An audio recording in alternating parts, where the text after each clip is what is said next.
ಇನ್ನು ಪುತ್ತೂರು ಎಪಿಎಂಸಿ ಪ್ರಾಂಗಣದಲ್ಲಿ ಮತ್ತು ಎಪಿಎಂಸಿ ಸೇವಾ ವ್ಯಾಪ್ತಿಯಲ್ಲಿ ನಿರ್ಮಾಣವಾಗ್ತಾ ಇರುವಂತಹ ಹೊಸ ಕಾಮಗಾರಿ ಕಟ್ಟಡಗಳ ಕೆಲಸ ಕಾರ್ಯಗಳು ಪ್ರಗತಿಯಲ್ಲಿದ್ದು ಜನವರಿ 7ರಂದು ಹೊಸ ಕಟ್ಟಡ ಕಾಮಗಾರಿಗಳ ಉದ್ಘಾಟನೆಯನ್ನು ನೆರವೇರಿಸಲು ಪುತ್ತೂರು ಎಪಿಎಂಸಿ ಸಾಮಾನ್ಯ ಸಭೆಯಲ್ಲಿ ತೀರ್ಮಾನಿಸಲಾಯಿತು.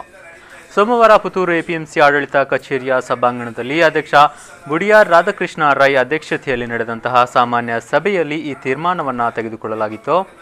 ಮುಂದಿನ ದಿನಗಳಲ್ಲಿ ಬಿಟ್ಟು ಹೋಗಿರುವಂತಹ ಕಾಮಗಾರಿಗಳ 60 ಲಕ್ಷ ರೂಪಾಯಿ ಕ್ರಿಯಾ ಯೋಜನೆಯನ್ನು ಎಪಿಎಂಸಿ ಆಡಳಿತ ನಿರ್ದೇಶಕರಿಗೆ ಕಳುಹಿಸಿಕೊಡುವ ಕುರಿತು ಸಭೆಯಲ್ಲಿ ಅಧ್ಯಕ್ಷರು ಪ್ರಸ್ತಾಪಿಸಿದರು. ಜನವರಿ 7ರಂದು ಪುತ್ತೂರು ಎಪಿಎಂಸಿ ನೇತೃತ್ವದಲ್ಲಿ ಖಾಸಗಿ ಆಸ್ಪತ್ರೆ ಮತ್ತು ಇತರ ಸಂಘ ಸಂಸ್ಥೆಗಳ ಸಹಯೋಗದಲ್ಲಿ ಬೃಹತ್ ಆರೋಗ್ಯ ತಪಾಸಣಾ ಶಿಬಿರ ನಡೆಯಲಿದೆ. ಖಾಸಗಿ ವೈದ್ಯರ ಮುಷ್ಕರದ ಕಾರಣದಿಂದ ಈ ಹಿಂದೆ ನಿಗದಿಯಾಗಿದ್ದಂತಹ ದಿನಾಂಕ ಮುಂದೂಡಲ್ಪಟ್ಟಿತ್ತು. ಇದೇ ಸಂದರ್ಭ ಎಪಿಎಂಸಿ ಪ್ರಾಂಗಣದಲ್ಲಿ ಎಟಿಎಂ ವ್ಯವಸ್ಥೆ ಉದ್ಘಾಟನೆಯಾಗಲಿದೆ. ಖಾಸಗಿ ಪ್ರವರ್ತನೆಯಲ್ಲಿ ಸರ್ವ ಸರಕಿನ ಮಳಿಗೆಯೊಂದು ತೆರೆಯಲ್ಪಡಲಿದೆ ಎಂದು ಅಧ್ಯಕ್ಷರು ಸಭೆಗೆ ಮಾಹಿತಿ ನೀಡಿದರು.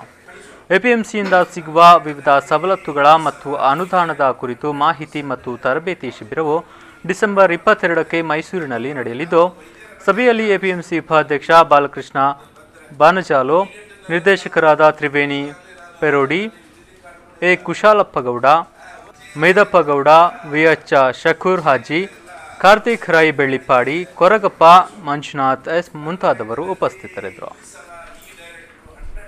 ಮದುವೆ ಇತ್ತು, ಬಹಳ ಖುಷಿಯಲ್ಲಿ ರೈತರೆಲ್ಲ ಬಂದು ನಾನು ಕೂಡ ಮದುವೆಗೆ ಭೇಟಿ ಕೊಟ್ಟಿದ್ದೆ. ಎಲ್ಲರಿಗೂ ಬಹಳ ಖುಷಿಯಾಗಿದೆ. ಮುಂದಿನ ದಿವಸಗಳಲ್ಲಿ ಇನ್ನೂ ಕೂಡ ಕಡಿಮೆ ದರದಲ್ಲಿ ಪುತ್ತೂರಿನಲ್ಲಿ ಒಳ್ಳೆ ರೀತಿಯ ಒಂದು ಸಭಾಭವನ ದೊರಕುವ ಮಟ್ಟದಲ್ಲಿ ನಾವು ಸಹಕಾರ ಮಾಡೋದ್ರಲ್ಲಿ ಯಶಸ್ವಿಯಾಗಿದ್ದೇವೆ. ಅದ್ರ ಜೊತೆ ಈಗ ಇಲ್ಲಿ ಒಂದು ಮಂಗಳದವರು ದೊಡ್ಡ ಮಟ್ಟದ ಒಂದು ಗ್ರೋಸರಿ ಶಾಪ್, ಸೂಪರ್ ಮಾರ್ಕೆಟ್ ಬರ್ತಾ ಇದೆ, ಒಂದು ಎಟಿಎಂ ಬರ್ತಾ ಇದೆ.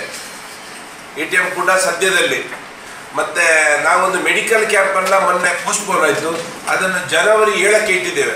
ಆವತ್ತು ನಮ್ದು ಒಂದು 3-4 ಇನಾಗ್ರೇಷನ್ ಕೂಡ ಇದೆ.